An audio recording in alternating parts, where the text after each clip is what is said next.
Ողջույն սիրելի ընկերներ, Մայիս Կարիբյանն է MMK Podcast, եւս մեկ հաղորդում, որ պատրաստել եմ բոլոր իմ հետևողների համար։ Նրանք, ովքեր առաջի անգամ են ինձ միանում, իմ podcast-ը հիմնականում 4 կետերի մասին է. հավատք, ընտանիք, առողջություն եւ ֆինանսներ։ Եվ հաճախակի անգամներ ես ունենում եմ հյուրեր այս podcast-ում, այսօր այդ օրերից մեկն է։ Այսօրվա հյուրը յուրահատուկ անձնավորություն է, շատ կարճ ժամանակ է, որ իրեն ճանաչում եմ, բայց ինձ գրավեց իր վիդեոներից մեկը, երբ որ ես նկատեցի Instagram-ում եւ նա խոսում էր մի հետաքրքիր թեմայի մասին եւ մի արտահայտություն արեց եւ իմ մեջ հետաքրքրություն ծագեց, որ ավելի կոնկրետ իրանից հասկանամ ինչի է այդպես մտածում եւ իր տեսանկյունը հասկանալ եւ ուրախ եմ, որ ինքը համաձայնվել է իր զբաղ ժամանակից տրամադրել եւ այսօրվա իմ հյուրը լինել։ Քիչ հետո կիմանաք ինչի մասին ենք խոսում։ Այսօրվա իմ հյուրն է Էդվարդ Պողոսյանը։ Ողջույն Էդվարդ, ինչպե՞ս ես։ Ողջույն Մայիս ջան, լավ, դու ինչպե՞ս ես։ Շատ լավ։ Նախ առաջինը շնորհակալություն, որ քո ժամից տվել ես, եկել ես այսօր podcast իրար հետ պիտի անենք։ Եվ միևնույն ժամանակ ներողություն, որտեղ առաջի մեր appointment-ը ինչ-ինչ պատճառով cancel եղավ, եւ ես կյանքում սովորել եմ մի բան, որ երկու բառ, որ մարդ պիտի միշտ սիրի եւ սովորի եւ կարողանա ասել իր կյանքում. thank you եւ sorry։ Այնց որ կնես առաջի անգամ cancel եմ արել։ Ինչպես ես քեզ զգում։ Խնդիր չկա, Մայիս ջան։ Միգուցե շատ լավ մեզ ժամանակ է սպասվում, դրա համար խոչընդոտներ էին առաջանում, որ մենք չունենայինք այս հանդիպումը, բայց փառք Աստծո այսօր հնարավորություն եղավ իրար հետ հանդիպելու։ Իրականում լավ միտք ասեցի, որտեղ ես կարծում եմ միայն ուժեղ մարդիկ են, որ կարողանում են ասել կներես։ Երբեմն միգուցե ավելի հեշտ է ասել։ Մեր հայերը խնդրեմ չունեն դրա մեջ։ Ընդհանրապես, կարծում եմ մեր ազգը շատ գոհացող ու ներողություն խնդրող ազգ է, միանշանակ դա կա։ Այո։ Էդվարդ 2019 թվականից արդեն Ամերիկայի Միացյալ Նահանգներում ես։ Նախ առաջինը սիրում ես այստեղ եւ ինչի եկար։ Եկա 2019 թվականին, եկա կրթության նպատակով, ընդունվել էի MIT մագիստրատուրա ֆինանսների ուղղվածությամբ, տեղափոխվեցի Բոստոն ապրելու եւ անկեղծ ասած, երբ որ սկզբում գալիս էի, մտածում էի, որ կգամ ընդամենը մի որոշ ժամանակով, կրթությունս կստանամ, հետո կմնամ մոտավորապես 3 տարի կաշխատեմ, որպեսզի ուսանողական վարկը փակեմ, ճիշտ ասած գրեթե $160,000 ուսանողական վարկ էի վերցրել։ Ամերիկան սիրում ես պարտքերով։ Ամերիկան հետաքի երկիր է, որ դիմավորեց student loan-ով ինձ, ինչպես ասում են, պարտքով դիմավորեց ու երևի այն բաներից է, որ Ամերիկայում տես մարդ չկա, որ ասում են պարտ չունենա, չէ։ Մեր հայերը պարտքով հպարտանում, ինչքան պարտք ունես 50, ինչ խոսում, հիմա 150։ Հա, ինչ որ հետաքի բան է, որտեվ Հայաստանում հակառակն էր, չէ, այսինքն մարդը ոնց որ չէր ուզում պարտք ունենալ, բայց այստեղ բոլորը ունեն։ Բայց այնպես ստացվեց, որ COVID-ի շրջանն էր ու տեղափոխվեցի Լոս Անջելես, վերջին 6 ամիսը այստեղ էի, on-line էր դասերը։ Ու իրականում սիրեցի Լոս Անջելեսը, սիրեցի հայերի համար, որովհետև տպավորություններ, որ նորից եկել եմ հետ Երևան, ճիշտ ասած, եկել եմ հետ Հայաստան, ու դրանից հետո արդեն աշխատանքս Լոս Անջելեսում եղավ, հանդիպեցի ապագա կնոջս ու այսպես ասած արմատներդ խորացել։ Այո, արմատներս խորացավ ու գիտես մտածում էի այդ օրը եւիթե չի գա, որ կասեմ սա իմ տունն է, շատ խորթ էր ու ես սիրում էի շատ Հայաստանը, այսօր շատ սիրում եմ, բայց հետաքրքիր է, ժամանակ անցավ ու կարամ ասեմ, որ հիմա իմ տունն է, այսինքն շատ սիրում եմ Լոս Անջելեսը, չեմ էլ պատկերացնում այստեղից ինչ որտեղ տեղափոխվեմ նույն Ամերիկայի մեջ, եղել են շատ լավ առաջարկներ աշխատանքի տեսանկյունից, բայց ասել եմ ինձ համար դա նման է նորից էմիգրացիա վերապրելուն, որին ես պատրաստ չեմ։ Հեշտ չի, այո։ Չէ, հեշտ չի։ Երբեմն հումորով ասում եմ ես ապրում եմ Երևանում, աշխատում եմ Ամերիկայում։ Դե Գլենդել ես մնում դու։ Այո, Գլենդել եմ։ Հասկացա ինչ ես ասում։ Okay։ Նախ ասեմ իմ ու քո background-ների մեջ շատ նմանատիպ բաներ կա եւ շատ հակառակ կողմը կա եւ երբ որ ես ուսումնասիրում էի քեզ, քո մասին եւ քո վիդեոները, նկատեցի, որ դու բավականին բարձր կրթություն ունես։ Իմ մոտ հակառակն է։ Ես դպրոցից հետո, high school-ից հետո ոչ մի կրթություն չեմ ունեցել։ Եվ այսօրվա մեր թեման երևի շատերը կսիրեն, բայց շատերը միգուցե չսիրեն կամ հակառակ լինեն մեր խոսացած մտքին, եւ դա այն մասին է, որ կրթությունը ինչքան կարեւոր է եւ ինչ տեսակի կրթություն կա եւ հիշեցի քո բառերը խելացի ոնց ասեցիր կրթված հիմարներ կրթված հիմարներ այ ինչու այդ վիդեոն արեցիր եւ այդ միտքը ինչ նկատի ունեիր Իրականում տեսեք, երբ որ մենք խոսում ենք իմաստության մասին, չէ, շատ ժամանակ իմաստությունը մարդկանց մտքում կապվում է կրթության հետ։ Այսինքն, եթե ինչ-որ մեկը կրթված է, նշանակում է ունի հեղինակություն ինչ-որ թեմայով խոսելու, որտեղ խոսումը ընդունվում է որպես մարդ, ումից պետք է լսել ու սովորել։ Ու միգուցե այդ մարդը իրականում չլինի էլ մասնագետ այդ ուղղվածությամբ, չէ, մանավանդ երբ որ խոսում ենք կյանքին վերաբերվող բնագավառներին, կլինի ընտանիք, չէ, կամ փոխհարաբերություններ, ուղղակի միայն նայելով նրան, որ մարդը կրթված է, կարծես թե ունի հեղինակություն ինչ-որ թեմայով խոսելու, բայց ումից է պետք սովորել, իմաստուն մարդուց է պետք սովորել։ Ինչը միանշանակ չի, այսինքն այնպես չի, որ թե դու կրթված ես, ուրեմն դու նաև իմաստուն ես։ Որովհետև իմաստության սկիզբը, հենց այդ վիդեոյում էլ ինչ էի խոսում, որ իմաստության սկիզբը Աստծո խոսքն ասում է Աստվածաշունչը, որ Տիրոջ երկյուղն է։ Այն երկյուղը դա վախ բառն է, որը ես սիրում եմ երկյուղ բառը, որովհետև երբ որ ասում ես վախ, մարդիկ շատ հակասական են ընդունում այդ բառը, ասում են Աստծուց պետք չի վախենալ, պետք է սիրել։ Իրականում դա սուրբ գրային չի, Աստծուց պետք է նաև վախենալ, բայց այդ երկյուղ բառը իր մեջ նաև հարգանք է ներառում։ Այսինքն սա սովորական վախ չի, որ դու վախում ես թշնամուց, սա այն վախն է, որի մեջ ակնածանք կա, հարգանք կա, այսինքն ինչպես երեխան ծնողից է վախենում, այսպես ասած, չէ։ Ինչա երեխան իրան լավ պահում, գիտի, papan կարա պատժի, երբ որ տուն գա։ Չէ, ոչ մի երեխա իրան լավ չի պահում, որտեղ ես սիրում եմ papaին։ Չէ, ես լավ եմ պահում որպես երեխա, որտեղ papan կարա գա ջղայնանա։ Իսկ նույնն մեր Աստծո հետ փոխհարաբերությունն է, ու այդտեղից ծնվեց այդ միտքը, որ փորձեցի իմ լսարանին տալ, որ մի կարծեք, որ կրթված լինելը ձեզ կտա իմաստություն, ու լինելով կրթված մարդ էի դա ասում։ Այսինքն միգուցե շատ կրթված մարդիկ ասեն դու ոնց որ նվազացնում ես մեր հեղինակությունը, բայց ես հենց կարծում եմ ես ունեի այդ հնարավորությունը ու միգուցե իրավունքը դա ասելու, որովհետև ոչ թե մարդը որ կրթված չէր ու այդպիսի բաներ ասում, այլ ընդհակառակը լինելով այսօրվա այս աշխարհի լավագույն 3 համալսարաններից մեկի շրջանավարտ, MIT-ն, Harvard-ը եւ Stanford-ը համարվում են աշխարհի լավագույն 3 համալսարանները, որտեղ դու ավարտել ես։ Այո, որտեղ որ ես ավարտել եմ, լինելով այդպիսի տեղում սովորած մարդ, ես կարծում եմ, որ միևնույնն է, կրթությունը չի որ քեզ դարձնում է իմաստուն, այլ աստվածաճանաչողությունը եւ Աստծո խոսքի կիրառումը մարդու կյանքում, որտեղ կարաս ճանաչես, բայց չկիրառես։ Էդվարդ, հիմա տես, օրինակ ես իմ կյանքին երբ որ հետ եմ նայում, 18 տարեկանից ես մեծացել եմ բիզնես աշխարհում, իմ շրջապատի մեծ մասը եղել են բիզնեսմեններ եւ շատ անգամ դիբեյթ ա եղել, որ ես օրինակ ծնողների հետ խոսալուց ես ասել եմ, գիտես ինչ, եթե մարդը չի սիրում սովորի, պարտադիր չի ինքը գնա դիպլոմ առնի, կարող է ինքը ուզում է բիզնես անի եւ շատ ծնողներ հակառակվել են, ոնց կրթությունը պարտադիր է, այդ պարտադիրն եմ շեշտում եւ երկրորդը եկել եմ այն համոզման, որ կարծում եմ յուրաքանչյուր ծնող պետք է այդ ընտրությունը ի վերջո թողի երեխայի վրա եւ այդ կրթության տարբերությունները, որտեւ անգլերեն ավելի լավ է հնչում, ասում է street smart versus book smart։ Ես կարծում եմ երկուսը կարևոր է, բայց պիտի անես այն, ինչը դու ես սիրում մեկ, եւ եթե ստիպելով գնաս հակառակ կողմը, մի ժամանակ է գալու, որ դու հետ ես նայելու, տենաս, չէ, ես էսի չեմ սիրում, էլի 0-ից է սկսում, որտեվ շատ անգամներ իմ բիզնեսի մեջ ես ընդունել եմ օրինակ նոր աջենտներ, որոնք ունեցել են 3, 4, 5 հատ դիպլոմա եւ հարց եմ տվել, ինչի՞ հա փոխե, որտեվ ծնողս ասեց, էսի անեմ, հետո հասկացա էդի չէ, հետո այդ մարդը տարիներ եղել է 50 տարեկան հələ սովորում է։ Այ ինչ ես դու հասկանում այդ education-ի տարբերությունների մասին, ոնց ես նայում դրան։ Այսինքն կրթությունը իհարկե հիմնարար բան է, հա, մարդու կյանքում, այսինքն եթե ընդհանրապես կրթվելու նպատակ չլիներ ու իմաստ չլիներ, պարտադիր չլինի դպրոց գնալը, չէ՞, բայց երբ որ մարդը դառնում է 5 տարեկան կլինի 6 տարեկան, գնում է դպրոց, այսինքն կա մի հատ բազային ֆունդամենտալ կրթության հատված, գրել, կարդալ, չէ՞, մաթեմատիկայի իմանալ կամ հասկանալ ընդհանրապես ֆիզիկայի ու քիմիայի օրենքները, որ սրանք բազիսային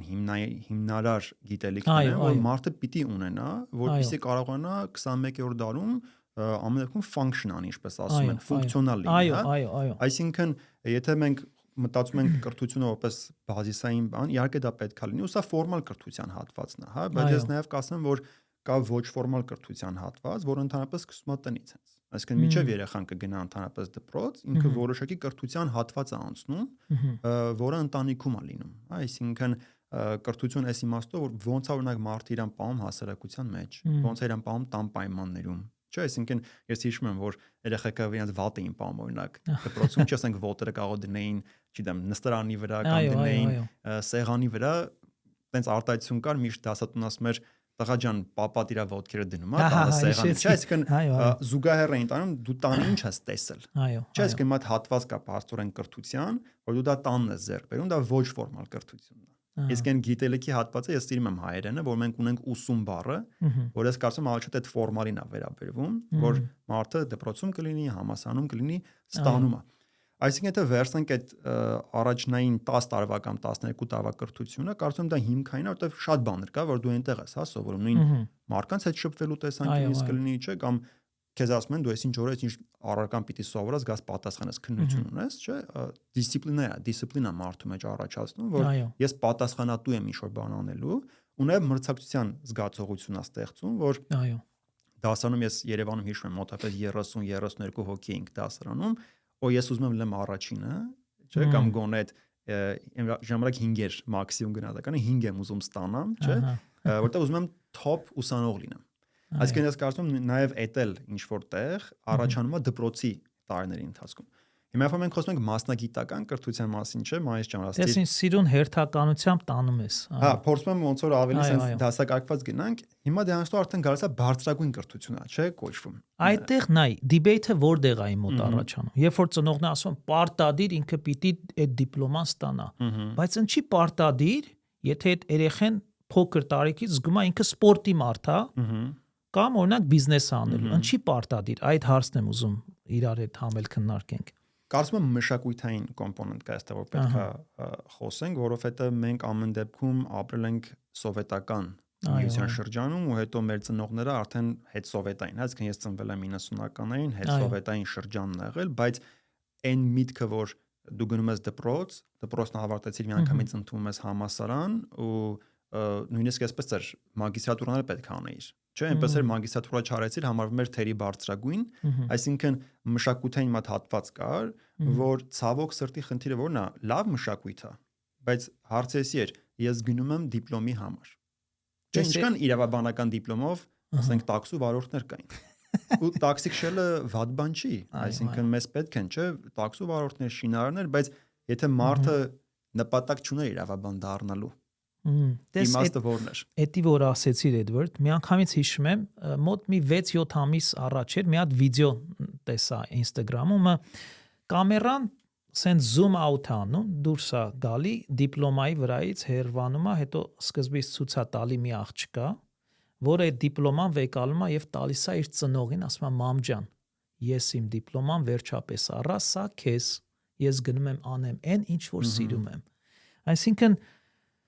ստացվեց այն, որ այդ ծնողը իրան ստիպել է դիպլոմա առնի, հիմա իրա եսի համար, որ ասի մեր երեխան ավարտած է, չգիտեմ էդի ուրիշ թեմա է, բայց այդ մարդը այդ 4-5 տարին կորցրեց, վերջը գնում է նրա հետևից ինչ որ ինքն է սիրում։ Այդ բանը ես ծնողների հետ միշտ դիբեյթ եմ ունենում, իմանում ես, եւ գտնում եմ ես դեմ չեմ երկուսն էլ լինի, բայց ամենակարևորությունը կարծում եմ այնա, որ պետք է մարդ անի այն, ինչ որ սիրում է, որտեվ ժամանակը երբեք հետ չի գալու։ Ինչ կասես, օրինակ ծնողները, որ այդպես խստորեն պարտադրում են, չէ, դու պիտի դիպլոմա ունենաս։ Ինչի համար ունենաս, որ ասենք բոլորին ունի, թե իրոք ինքը այդ դրա մեջ է ուզում խորանա։ Համամիտ եմ, ու իրականում եթե մենք նայենք ոնց էր նույն մեր ծնողների ժամանակ, չէ՞, օրինակ իմ մայրս ունի 7 տարվա երաժշտական դպրոցի կրթություն, մեկ օր ես չեմ տեսել ինքը դաշնամուր նվագի։ Ինչ է անում հիմա։ Ուրիշ գործ։ Այսինքն բոլորը գնում են երաժշտական դպրոց, չէ՞, պապաս էլ պատմում որ ես էլ էի գնում, ինքը մոտավորապես 2-րդ, 3-րդ դասարանում կարողացել է ամենակում ծնողներին համոզի, որ ես չեմ սիրում այս գործիքը, բայց էլի ընդունված էր, դու պետք է դաշնամուր նվագես։ Հիմա դա ճիշտ է թե չէ։ Տեսեք, լավ է որ մարդը փորձում է երեխային կողմնակի զարգացումը ապահովի, չէ՞, այսինքն այս պարագայում երաժշտական գործիքի տեսանկյունից, բայց էլի երբ որ դու մարդուն զորով մի բան ես անել տալիս, վերջում հակակրանք ես առաջացնում։ Այսինքն ուրիշ բառով ասեմ, զզվանք է գալիս մարդու մեջ, որ նույնիսկ եթե այլ պարագայում կարող է սիրեր, չի ուզում կպնել այդ գործիքին։ Ու մատ լավ ընկեր ունեմ իրականում, հիմա շատ լավ դաշնամուր է նվագում, ինչ որ գալիս եմ ասում կլինի մատ նվագես։ Չունի կրթություն ընդհանրապես ինքնուսա, ասում են այնց հետաքրքիր է, ինձ չեն տարել դաշնամուրի, քրոջս տարել են։ քուրս երբեք չի նվագում, ես նվագում եմ։ Այսինքն ինքը գնացել է որտեղ սիրում է, դրա համար ստացվում է։ Ինքը սիրում է, ինքնուս նստելա սովորել է նվագումը, մարդուն որ տարել են ֆորմալ կրթության, ով որ չէր սիրում ու զորով էր, ձեռ չի տալիս դաշնամուրին։ Որն է ավելի լավ այս բaragայում։ Մարդը որ սիրով ինքնուս եղավ ու նվագում է, գործածում է, թե մարդը որ իրականում իր ժամանակը վատնեց, չէ 7 տարի գնաց սովորեց, բայց մի օր չի բացում այդ դաշնամուրը։ Դե պիտի sensitive որոշում է, դե պիտի իրոք ճիշտ մտածենք, ճիշտ խորհուրդ տանք մեր երեխաներին։ Դες դու 2 երեխա ունես, ես 3 ունեմ։ Օրինակ ես ու իմ կինը այս հարցում մեկ-մեկ էլի դիբեյթ ենք ունենում։ Օրինակ ես մտածում եմ երեխային կարելի է մի տեսակի օրինակ թե սպորտ կլինի, թե օրինակ երաժշտության մի բան, բայց իմ կինը մեկ-մեկ ասում է կարելի է էսել գնալ, էսել գնալ, էսել արդյոք դա ճիշտ է եւ երեխու մեջ confusion չի առաջացնում։ Կարծում եմ հնարավորություն տալ տարբեր սպորտ կլինի, թե նույն երաժշտական գործիքների տեսանկյունից, որ երեխան փորձի լավ է, որովհետեւ քանի դեռ չի փորձել, չգիտի ան դուր գալիս է թե չէ։ Այսինքն եթե Երևանում վերցնենք լավ էր, կար հայաթի հասկացողությունը, չէ, բակիչն էլ է, մենք ֆուտբոլ էինք խաղում, վոլեյբոլ էինք խաղում, բասկետբոլ շատ քիչ, բայց որոշ չափի, այսինքն փորձ ունեինք որոշակի սպորտերի հետ կապված, ու ասենք գիտենք, օքեյ, ուզում եմ հիմա գնամ ֆուտբոլի կամ ուզում եմ գնամ բասկետբոլի, բայց այս պարագայում ես Ամերիկան ենք վերցնում, ցավոք սրտի չկա այդքան էլ դպրոցում միգուցե ֆիզկուլտուրայի ժամանակա որ հնարավորություն են փորձեն որոշակի սպորտը, հա, այդ բակի գաղափարը չկա, այսինքն հնարավոր է որ մարդուն տանես, բայց երբ որ դու դիվերսիֆիկացնում ես երկարաժամկետ տեսանկյունից, այսինքն մարդուն տանում ես 3 հատ սպորտի միանգամից ու տարիներով, այդ մարդը ոչ մի սպորտի մեջ էլ հաջողության չի կարող հասնել։ Այսինքն մի տեսակ confusion-ա, չէ՞ ինքը։ Իհարկե, մարդը չի հասկանում, հիմա ես ֆուտբոլ եմ խաղում, ես բասկետբոլ, ես հիմա ինչ եմ անում, այսպես ասած, ու չի կարողանում ամբողջովին ինչ-որ մի բանի տրվի։ Այսինքն վերջի մարդը լավ որ հասկանա ինքը ինչ է անում, դրա համար եթե տարբեր բաներ անում, դա միշտ մնում է սիրողական մակարդակի վրա։ Բայց ես օրինակ մարդ եմ, որ մի բան անում եմ, սիրում եմ լավ անեմ։ Չեմ սիրում ուղղակի դա անեմ ու դնեմ մի կողմ։ Դրա համար ես էլ ինքս շատ սպորտեր իրականում փորձել եմ, անկեղծ ասած, բայց հետաքրքիր է շախմատներ, ուժային սպորտեր էի փորձում, պապիս սովետի ժամանակ եղել է Հայաստանի չեմպիոն, Անդրկովկասի չեմպիոն, բարբայի, հունահռոմեական ըմբշամարտի ու մտածում էի երևի ես էլ դա կսիրեմ, բայց անկեղծ ասած մի որոշ ժամանակ գնացի, ինձ այդքան էլ չքաշեց այդ սպորտը ու չշարունակեցի։ Դու գնացի բասկետբոլի, գնացի ֆուտբոլի, տարբեր բաներ էի փորձում ու ոչ մեկն չէի սիրում անկեղծ ասած։ Բայց հետաքրքիր է ոնց սկսեց շախմատը, որ ասեմ մարդը պետքա սիրի ու պիտի նպատակ ունենա ինչ է այդ սպորտին գնում։ Ցավոք սրտի տատիս մի փոքր շուտ մահացավ ու այնպես էր ստացվել, որ եթե քիշես Երևանում ընդունված էր, չէ, այդ թաղման օրերին շատ մարդիկ են գալի, ես թաղումից հետո էլ չէ, մոտիկ մարդիկ երեկոները գալիս են, որ հարազատներին միայն չթողնեն, երբ որ հավաքվում էին շախմատ էին խաղում։ Պապաս հոպարս լավ խաղում են ու հոպարից խավորը շատ լավ շախմատ էր խաղում ու իրանք խաղում էին ու ինձ հետաքրքրում էր։ Ես ուզում էի իրանց հետ խաղայի, ասում էին դե ես երեխա էի, մոտավորապես 10 տարեկան էի, ասում էին տղա ջան, գնա քո տարիքի երեխեքի հետ խաղա։ Չէ, ընդունված է, մանավանդ երեխան եթե շախմատ չգիտի խաղալ, մեծ այդ ժամանակ չի տրամադրի, ու դա մար թասիբի հարց էր արդեն։ Ես ասեցի ինձ կտանեք շախմատի։ Եթե մեկ չեք ուզում շախմատ խաղալ։ Այն տարեկան էիր այդ ժամանակ։ 10-11։ Okay։ Ասում եմ ինձ կտանեք շախմատի։ Ինձ տարան շախմատի ու պարզվեց, որ իմ մեջ կա մեծ ունակություն, որտեղ ընդամենը 1 ամիս էր որ գնում էի ու մարզիչ ասաց ինքը պատրաստ է առաջին մրցաշարին մասնակցելու, շախմատում կարգերով է, 4-րդ կարգից է սկսում։ Ես մասնակցեցի 1 ամիս էր որ պարապում էի, առաջին տեղը գրավեցի։ Ես ոչ մի պարտություն չունեցա։ Այդ մրցաշարը 2 օր շուտ վերջացրեցի, քանց թե պետք էր վերջանալ, որովհետև քանակ կար միավորներ որ պետք էր հավաքել, ես ավելի շուտ էի հավաքել, որովհետև ընդհանրապես պարտություն չունեի։ Մեջս կար։ Ընդհանրապես մի 6 ամիս էր անց մոտավորապես, արդեն այն մարդիկ որ ինձ ասում էին տղա ջան գնա քո տարիքի երեխեք հետ խաղա, գալիս էին մեր տուն, որ հիմա շախմատ խաղային։ Որ հիմա իր քեզանից սովոր է։ Հա, ու հետաքրքիր է, իմ տարիքի երեխեքը ասենք ֆուտբոլ էին խաղում իրար հետ, մնացած բաները, մեկ էլ եթե գայիք մեր հայատ կտենայիք, որ այդ բիսեդկայի տարեկով մարդկանց հետ 60-ից նստած շախմատ եմ խաղում ու բոլորի հետաքրքրությունները այս երախուն ով կարա կրի։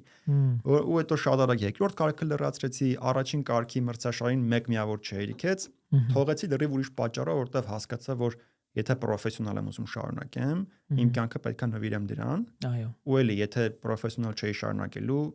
չուզեցի էլ ժամանակ տրամադրեմ դրան։ Թողեցի, բայց այսօր էլի շատ լավ խաղում եմ։ Այո։ Դες Էդվարդ, այդ որ ասում էր, հիշեցի, ես ու կինս նորից նշեմ, երկուսովս տղայից տարանք ֆուտբոլի, soccer անգլերեն, հայերենով մեր ֆուտբոլը հայկական։ Եվ շատ ընդամենը երևի մի ամիս ու կես ընթացքում հասկացանք, որ ինքը չի սիրում։ Այսինքն, երբ որ Իրանից գնդակը վերցնում են, ինքը լացում է, կռվում է, հասկացանք, որ դա իրան ներվայնացնում է ու տարանք բարը սիրելով էր գնում։ Ու հասկացա, որ իրոք երեխու այդ զգացմունքները պիտի հաշվի առնենք։ Չեն կարող ասենք դու չես սիրում, it's okay, գնա, չէ, այդ մարդը չի սիրում։ Եվ դա իր մեջ կարա զարգանա այն բանը, եթե ստիպենք շատ, ինքը կյանքում անի մի բան, որ չի սիրում, բայց հետագայում դա դառնում է ժամանակի կորուստ։ Միանշանակ։ Ու ասեմ, օրինակ նույն դաշնամուրը մենք թեկուզ եւ փոքր է բավականին, նույնիսկ 3 տարեկան չկա մեծ տղաս, բայց մենք բարձել էինք մարդ, որ գալիս էր տան պայմաններում դաշնամուր էր սովորացնում Մարսելին, մեծ տղայից։ Սկզբում իրան հետաքրիր էր։ Մի քանի դաս հետաքրիր էր, փորձում էր, անում էր, այնպես խաղալու իհարկե ձևով էին անում, բայց ինչ որ պայից իր համար դա լրիվ անհետաքրիր դարձավ, ինքը ուղղակի իջնում փախնում գնում էր խաղալու։ Բայց փոքրս Ռոբերտը, որ մի տարի փոքր է, 1.5 տարեկան է, հետաքրիր է, ինքը որ գալիս է դաշնամունի մոտ նստում է, ինքը ցենց ուղղակի ձեռքերով չի խփում, որ տենց երեխեքը չէ գալիս են դաշնամուրը ուղղակի ցենց խփում են, որ ձեն գա։ Ինքը հատիկ սեղմում է մի մատով, այդ ուզգում անոտան երևի։ Ուզգում անոտանները։ Այսինքն հասկանալի է, որ այս երեխու ներսում կա զգացողություն ու սեր այս գործիքի նկատմամբ։ Այսինքն իմաստավորված է այդ երեխան, որ ջանք դնի, ու մենք հիմա սպասում ենք մի փոքր մեծանա, հիմա Ռոբերտի հետ փորձենք։ Իհարկե Արսենին է կփորձենք, որ մի քիչ մեծանա, բայց արդեն Ռոբերտի մոտ նկատում եմ այդ հակվածություն ու սերը դեպի դաշնամուրը։ Այո։ Էդվարդ, ես գիտեմ, որ դու ծնվել ես հոգևոր ընտանիքում, ինչքան երբևիցե օրինակ մտածել ես այս տարիքին հասած առանց Աստծու կյանքդ ոնց կլներ եւ Աստծու հետ արդեն էքսպերիենս ունես եւ ինչ կքաջալերես նրանց, ովքեր դեռ Աստծուն չեն ճաշակել։ Վստահ եմ, որ այստեղ չի լինի որտեղ որ կամ, որովհետեւ ասեմ Աստծո նպատակները մեր կյանքի համար շատ ավելի մեծ է, քան թե մենք կարող ենք պատկերացնել։ Մարդիկ շատ ժամանակ մտածում են Աստծո հետ ապրել նշանակում է լինել ինչ որ պարփակված տուփի մեջ, ինչ որ զրկված շատ բաներից, որ դու ունես սահմանափակումներ, ինչ որ սահմաններ է քո կողքը գծած ու դու դրանից կողք չես կարողանում գնաս։ Մի ընկեր ունեմ էլի հոգևոր տեղա, մի օր շատ լավ բան ասեց, նույնիսկ եթե այդ սահմանները կան ու դու միգուցե աճ ու ձախ չես կարողանում գնաս, բայց դու դեպի վերև ես կարողանում բարձրանալ։ Այսինքն դու շատ ավելի բարձր կարող ես գնալ Աստծո հետ, քան թե ինքդ կգնայիր։ Ու այսօր որ ունեմ ես որտեղ եմ գտնվում, ինչ նվաճումներ ունեմ, իրականում Աստծո միջոցով որ դա տեղի ունեցել։ Որովհետև թեկուզ եւ շատ լավ էի սովորում դպրոցում, բայց տեսեք, այնպես էր որ նպատակ չունեի իրականում, նույն կրթության հետ կապված կլիներ կամ ապագայի հետ կապված, ես ինքնահոսի գնում էի, ոնց որ շատ երեխաներ, հա, որ մայիս ջան ասում էի, տանը ասել են պետքա սովորես, դու սովորում ես թեկուզ լավ ես սովորում, բայց չգիտես ինչ ես լավ սովորում։ Ուղղակի սովորում ես, որտեվ ասել են։ Ու ես հիշում եմ 12 տարեկան էի, այդ շրջանում ինձ սկսեցին տալ անգլերենի պարապմունքների, որովհետև ասում էին տղա ջան, հիմա այնպեսի դարա պետք է անգլերեն սովորես, որ կարողանաս լավ կրթություն ստանաս, լավ աշխատանք ունենաս։ Անում էի դասերը ու private դասերի էի գնում, գոհեր դասատուն, բայց ես չէի սովորում իրականում լեզուն, մոռանում էի մի ամիս անց ինչ որ սովորել էի, որովհետև նպատակը չկար թե ինչ էի սովորում։ Ու հիշում եմ մեկ օր պապան բարկացավ, ասեց Էդվարդ ջան, դու քո ժամանակն ես վատնում, այսինքն երբ որ նպատակ չկա, ինչ էլ սովորում ես ժամանակի վատնում է, ու նաև մեր գումարները։ Որտեվ թանկ էր private tutor ունենալը։ Ասես մենք ես հանելու ենք այդ անգլերենի պարապմունքներից, մենք կաղոթենք քո համար, թող որ Աստված քո ներսում դնի ցանկություն ու նպատակ ապագայի հետ կապված, երբ որ դու նպատակ ունենաս, դու կսովորես անգլերենն էլ առանց որևէ private tutor-ի։ Ու հետաքրիր բան եղավ 2 տարի անց իրականում։ Սա դեռ Հայաստանում էի։ 12 տարեկանում ինձ հանեցին անգլերենի պարապմունքներից, ու ասեցին մենք ուղղակի կաղոթենք քո համար, որ Աստված քո հետ խոսա։ Իրականում ռիսկային բան է, որովհետև ինչ կլինի, եթե Աստված չխոսա այս մարդու հետ, չէ՞։ Բայց 2 տարի աղոթում էին իմ համար, որ այդպիսի բան ուներ իմ կյանքում, ու 14 տարեկան էի, մենք գնում ենք Վրաստան հանգստանալու, ու սովորաբար երբ որ մարդիկ գնում էին Վրաստան այդ ժամանակ, գնում էին կամ Կաբուլեցի, կամ Բաթումի։ Հայերը կհասկանան հիմա որ մեզ լսում են, երկու տեղներ, մենք գնացել ենք այդ երկուսի մեջտեղում միտեղ, որ կոչվում է Մախինջաուրի։ Այսինքն միտեղ, որ շատ քիչ մարդ է գնում ընդհանրապես, ու այնպես ասում որ լողափում հանդիպում ենք մի հատ տղայի, ում անունը Արշավիր էր, ում չէի հիշում ես, որովհետև շատ շուտ գնացել էր Ուկրաինա, այնտեղ կրթություն տանելու նպատակով, հետո այդտեղ ավարտել էր, մնացել էր, աշխատում էր ամենախոշոր 4 ֆինանսական էլի աուդիտ ու խորհրդատվություն ունող կազմակերպություններից մեկում, բայց պապայի հետ ճանաչում էին իրար։ Ու հանդիպում ենք այս տղային, այդ ժամանակ ինքը 28 տարեկան էր, նոր ամուսնացել էր, կինը հղի էր, ոնց որ եկել էին հանգստանալու։ Ու սկսում ենք խոսել իրար հետ։ Ինքը ինձ հարց է տալիս։ Ասում է, Էդվարդ ջան, ինչ նպատակ ունես ապագայի համար։ Դեք այդ հարցը որ տվեց, ապշելու բան է տստեղի ունեցավ, շատ գերբնական վերապրում ունեցա, դատարկության զգացում մեջս եկավ։ Այս որ տարիքում 14 տարեկան եմ ընդամենը, ինչ եմ ասում գերբնական, որտեղ 14 տարեկան երեխու հետ այդպիսի բան պիտի չլիներ։ Չէ, ցանկացած 14 տարեկան է որ հարցնում ես ինչ նպատակ ունես ապագայի հետ, ասում է, ու այնպես չի որ իմ ներսում ընդհանրապես միտք չկար, որովհետեւ մենք մտածում ենք որ ես պետքա գնամ գյուղ ինստիտուտ, հաշվապահական բաժինն ավարտեմ, այնպես էր ստացվել որ պապայիս հոպարի տղան Հայաստանի բոլոր բանտերի գլխավոր հաշվապահն էր, այսինքն նպատակը սա էր, ես կավարտեմ գյուղ ինստիտուտը, կստանամ հաշվապահի որակավորում, գնամ պապայի հորողբորտողի մոտ աշխատելու, այսինքն կա որոշակի նպատակ, բայց հիմա այս մարդը ինձ հարց է տալի, դու ինչ նպատակ ունես ապագայի կապված, ես ֆրիզ եմ լինում, սառում եմ, խորը դատարկության զգացում է մեջս առաջանում ու ոնց որ կյանքս ընկինոներին որ տեսել ենք կադրերով որ sense գնում ոնց որ կյանքս գնում է դիմացովս ու զղջման զգացում է եկել որ ես ամբողջ կյանքս ապրել եմ տպավորություն որ մեռնում եմ հեսա մի ժամից ու ես իմ կյանքում ոչ մի բանի չեմ հասել ինչի է գերբնական դες 14 տարեկանում կյանքը արժևը դա ինչ նշանակում զղջման զգացում դատարկություն չէ ու ես sense freeze եմ լինում մոտավորապես մի քանի վայրկյան նայում եմ Արշավիրին Սենց նեղված դեմքով ասում եմ Արշավիր, ես նպատակ չունեմ։ Արշավիրը սենց չէր սպասում։ Չէ, այդ տարիքում ասա դեպուտատ եմ ուզում դառնամ, չգիտեմ, օլիգարխ եմ ուզում դառնամ, բիզնեսմեն, մի բան ասաս, բժիշկ եմ ուզում դառնամ, չէ, լիքը բաներ կա։ Վերջը չգիտեմ, ուզում եմ գնամ տիեզերք։ Մի բան մարդը կարա ասի այդ տարիքում, բայց ես ասում եմ ես նպատակ չունեմ։ Շատ հանկարծակի եկավ Արշավիրը ասեց արի ես քեզ պատմեմ իմ նպատակների հետ կապված ինքը այդ ժամանակ պարապում էր TOEFL ու GMAT կոչվող քննությունները որովհետև ուզում էր MBA աներ բիզնեսի գծով մագիստրատուրանա ուզում էր ընդունել գար NYU Նյու Յորքի համալսարան սկսեց իմ հետ խոսալ ասեց նայ ես ամուսնացած եմ կինս հղի է ինչքան ինձ դժվար է այսօր այս ամեն ինչը ինչքան պատասխանատվություն ես ունեմ իմ վրա եթե դու լինես իմ տարիքում շատ դժվար կլինի կյանքդ փոխես, բայց եթե այսօր սկսես այս ընթացքը, դու իմ տարիքում լրիվ ուրիշ տեղում կլինես։ Որտեղ է, որ այդպես խոսում էր, ոնց որ ականջներով չլսեի, ոնց որ սրտով լսեի իրան։ Ասենց մտնում էր մեջս այն ինչը որ ինքը ինձ ասում էր, ու երբ որ այդ խոսակցությունը մենք վերջացրեցինք, ես եկա պապային, ասացի պապ մենք գնում ենք Հայաստան, ու ես անգլերեն եմ սովորում, ու ինձ պետք չի դուք մարդ վարձեք որ հետս պարապ։ Ես ինքս ինձ կսովորեմ։ Ու իսականից մենք եկանք հետ ես վերցրեցի նոր կտակարանը, որտեվ հայերենով բավականին լավ գիտեի, համեմատելով գնում էի անգլերենի հետ, բառերը հանում սովորում էի։ Այս նպատակը մարդու մտքին տեղ լինի։ Սկսեցի լեզուն սովորել, այսինքն ինչ եմ սա ասում, որ այն նպատակը, որ Աստված իմ մեջ դրել ստանալ աշխարհի լավագույն կրթությունը, ես ինքս ինձանով չեմ եկել այդ մտքին։ Դա Աստծուց է եկել իմ ներսում։ Այդ մարդու միջոցով է տեղի ունեցել ու եթե մեզ ամբողջ պրոցեսը պատմում թե հետո ինչ տեղի ունեցավ, որովհետև դրանից անցավ 14-ը անցավ 8 տարի, ու ես ընդունվեցի MIT, ընդունվեցի ֆինանսների գծով մագիստրատուրա լինելով 4-րդ հայը, որ երբևէ ընդունվել էր, ու եղա առաջին հայը երբևէ միջև այսօր, որ ստացել է դեկանի կողմից կրթաթոշակ, որը ոչ թե ֆինանսական փոխօգնություն է, այլ դա տրամադրվում էր այն մարդկանց, ովքեր ունեին շատ ուժեղ տպավորիչ background, այսինքն ասում են past academic ու professional achievement-ների համար, այսինքն ակադեմիական եւ պրոֆեսիոնալ ինչ-որ նվաճումների համար հավանականությունը 0.5% է դա ստանալու։ Ու ես նաեւ դա եմ ստացել ու որ հետ եմ նայում, դա Աստված արեց իմ կյանքում,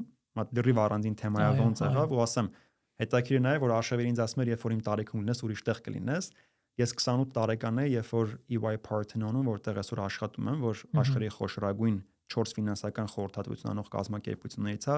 ստացա directory position, տնօրինական պոզիցիա, ու զանգեցի Արշավիրին, կապի մեջ ենք։ Զանգեցի ասում եմ Արշավիր հիշում ես, դու ինձ ինչ էիր ասում։ Հիմա 28 տարեկան եմ ու նայ որտեղ եմ։ Այս վիդեոն կուղարկես իրան։ Անպայման։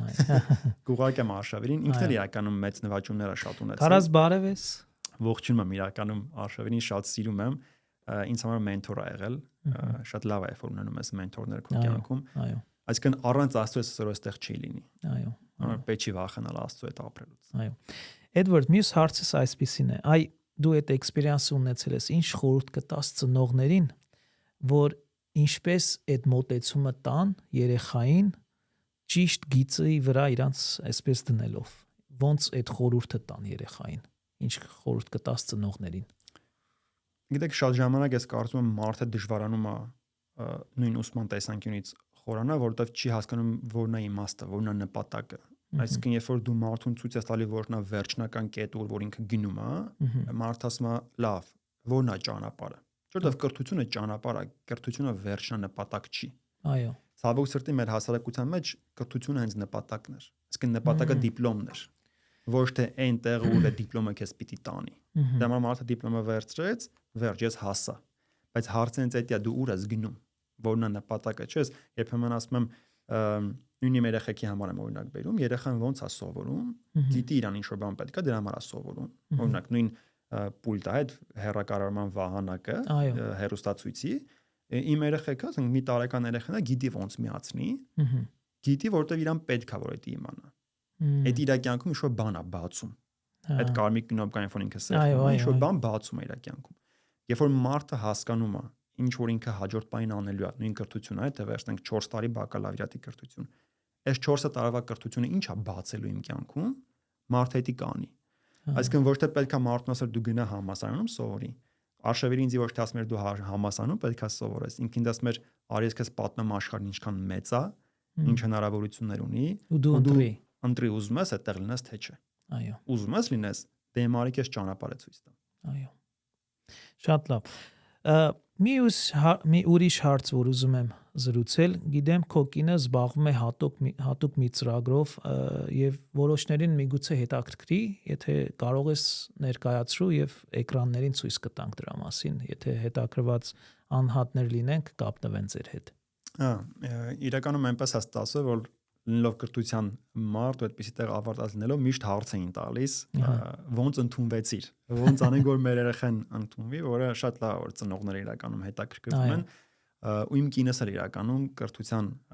մեջ խորացած անձնավորություն է, այնպես էր ստացվել, որ տարիների ընթացքում օգնում էինք մեր մտերիմներին, բարեկամներին ու շատ top տեղեր էին ընդունվում, UCLA, USC նմանատիպ համալսարաններ, ինչ որ պահ եկա, որ հասկացանք, որ այնքան շատ արդեն այդ ցանկությունը դիմենդը մարդկանց կողմից, որ սա ուղղակի խորհուրդ տալ օգնելու նպատակով էլ հնարավոր չի սա անել։ Պետք է արդեն որպես սերվիս մատուցել սա։ Ու սկսեցինք սերվիսի պես, այսինքն որպես բիզնես ծառայություն դա դարձավ, օգնելու արդեն 5 տարի է որ դրանով զբաղվում ենք, ունենք շատ մեծ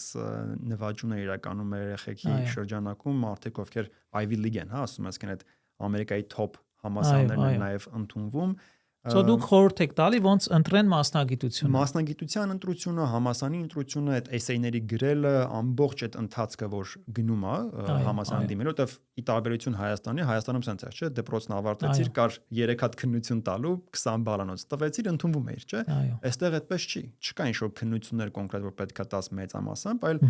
կա process, որ կոչվում է application process-ը, որ էսեյներ է ներառում, recommendation letter-ներ է ներառում, որ շատ ժամանակ չգիտեն ծնողները որ կարողանան օգնեն ու երեխան էլ չգիտի ու ցավոք սրտի մեր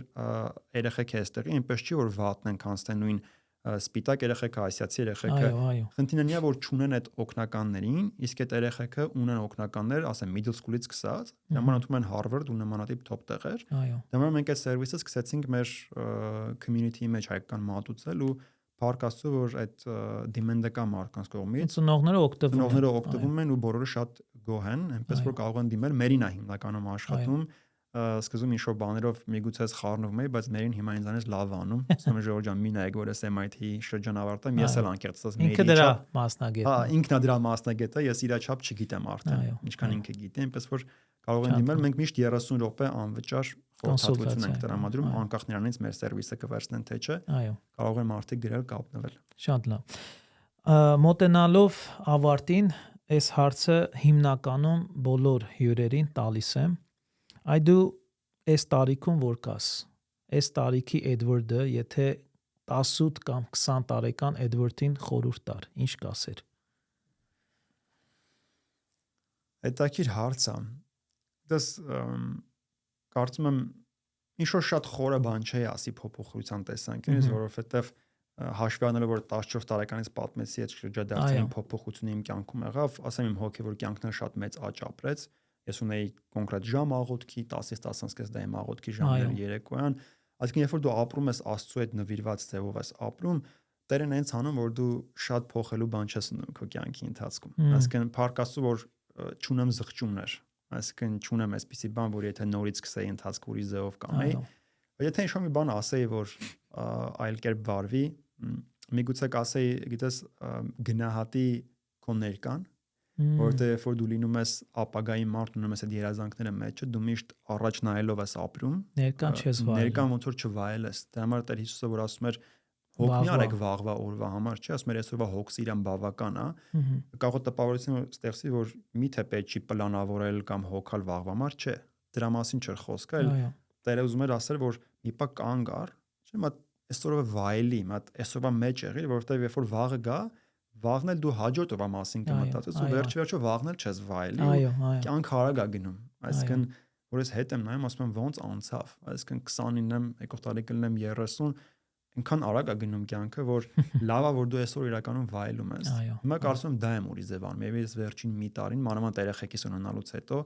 ոնց որ ես մանկությունն եմ ուզում վայելեն, չեմ ուզում սպասեմ, որովհետև երբ որ փոքր ես ասում ես երբեմն մեծանալու, չէ։ Բայց հասկանում ես որ պետք չի շտապել մեծանալ, այսօրվա մեջ ինչ կա էդի վայել, այդ պահը։ Հա, այսինքն մանավանդ հիմա տեղափոխվեցի Ամերիկայում եմ ապրում, կարոտում եմ այդ իմ Երևանի ընթացքի իմ տեղի ընկերներին, չէ, կուզեի նորից գնալ այնքան մտածված վայելեի իմ այդ Երևանի փողոցներով քայլելը։ Այո։ Իսկ հետ գնացիր։ Հա, գնացել եմ մի քանի անգամ, հարսանիքն էլ մեր այնտեղ ենք իրականում, որովհետև մեր հիմնական ընկերությունը բարեկամությունը այնտեղ էր, հա։ Կապը կա, այնպես չի որ չեմ գնում, բայց միևնույնն է, երբ որ գնում ես մի շաբաթով, երկու շաբաթով, պես տուրիստ ես գնում, նույնիսկ այն մետրոյի հոթնել կարոտում եմ իրականում, որ դասի գնում էի ամերիկյան համալսարան եմ ես բակալավրիատ ավարտել, մետրոյով էի գնում, այդ էլ ես կարոտում իրականում։ Այո։ Եվ վերջում ինչ խորհուրդ կտաս, ինչ անենք, որ լավ հայ լինենք, լավ հոգևոր հայ լինենք։ Գիտես այդ ազգային ինքնագիտակցությունը լավ բան է, ու մենք ես մի հատ նյութ ունեի, որ ժամանակին այնպես ասած հրապարակվեց հայերը որպես տեքստային ժողովուրդ, դրա գաղափարը նա է, որ կա տեքստային ժողովրդի գաղափարը սա է, որ կա ինչ-որ տեքստ կամ տեքստերի խումբ, որի միջնորդությամբ մարդը հասկանում է իր ինքնությունը, եթե հрьяաներին որպես տիպիկ օրինակ բերեմ, իրանք ունեն Տորան, որը Աստվածաշնչի առաջին 5 գրքերն է, այսինքն հрьяան իր ազգային ինքնությունը հասկանում է Աստվածաշնչի առաջին 5 գրքերի վրա, եւ իրականում հայերն են համարվում տեքստային ժողովուրդ, կա 3 հիմնական տեքստ, որը պայմանավորել է մեր ինքնությունը, դա գրերի ստեղծումն էր, քրիստոնեության ընդունումը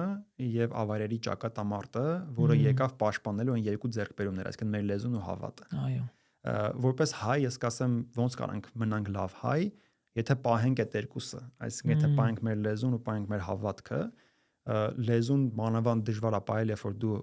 ապրում ես Հայաստանից դուրս, կարծում եմ գոնե մեր Ամերիկայի Լոս Անջելեսի հայ համայնքը փառք Աստծո շատ լավ է պահում իր լեզուն, հա, օրինակ եթե վերցնենք ռուսական համայնքը, ցավոք սրտի Ռուսաստանի հայերը ինչքան էլ ավելի մոտիկ են, հա, 2 ժամվա ճանապարհ է Հայաստան հասնելը չեն խոսում, հայերեն շատերը, հասկանում եմ դա մշակույթից է գալու, որովհետև Ռուսաստանը երկիր է, որ քեզ ասում է դու պետքա ասիմիլացվես ինձ հետ։ Ամերիկան այդպիսի երկիր չէ, ավելի ազատ է, տարբեր ազգեր են ապրում, իսկ պահենք մեր լեզուն, թույլ չտանք, որ սերունդների մեջ դա գնա, մյուսը պահենք մեր հավատքը ու երբ որ ասում եմ հավատք, սա չլինի մեռած հավատք։ Ես շատ ժամանակ դա եմ խոսում, ասում եմ, գիտեք, մենք գլուխ ենք որ մենք առաջին քրիստոնյա ժողովուրդն ենք, բայց երբ որ Քրիստոսը մեզ այցելի, արդյոք քրիստոնյա ժողովուրդը գտնի այդտեղ, չէ, որովհետև արդյոք մենք ձևն ենք ընտրել, թե հոգին։ Ու Հովհաննես Թումանյանը շատ լավ գրվածք ունի, խորտ կտա մարդիկ ու գրում կարող են գտնել, կոչվում է ձևն ու հոգին։ Հիշում ես հեչ տողեր։ Հիշում եմ, նրա մասն է խոսում, ասում է եկեղեցի ասելով, ասում է այն գմբեթավոր շենքն եմ պատկերացնում, ուր սրբերի նկարներ կա ու տերտերներ։ Երբ որ ասում է եկեղեցի բառն ինքնին այլ բան է Բայց ժողովուրդ նշանակում։ չկա։ Երբ որ ասում է եկեղեցի բառն էլ ինքնին այլ բառ է նշանակում։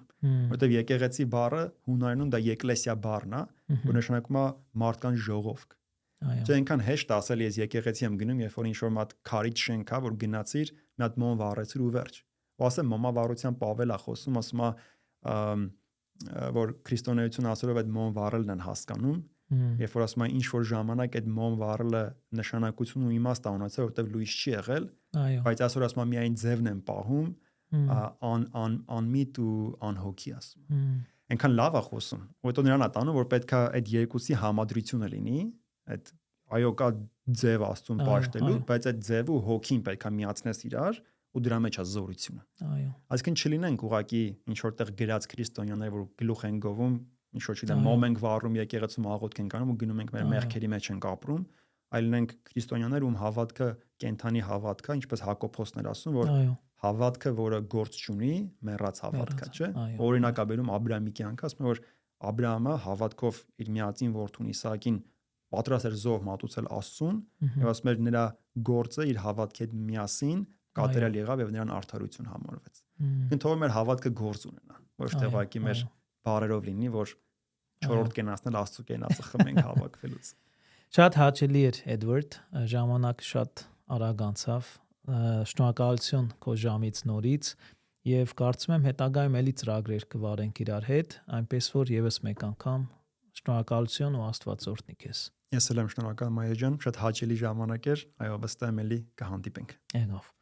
Շատ բարի, սիրելի ընկերներ, ահա եւս մեկ հաղորդում ավարտվեց, հուսամ որոշ բաներ քաղեցիք։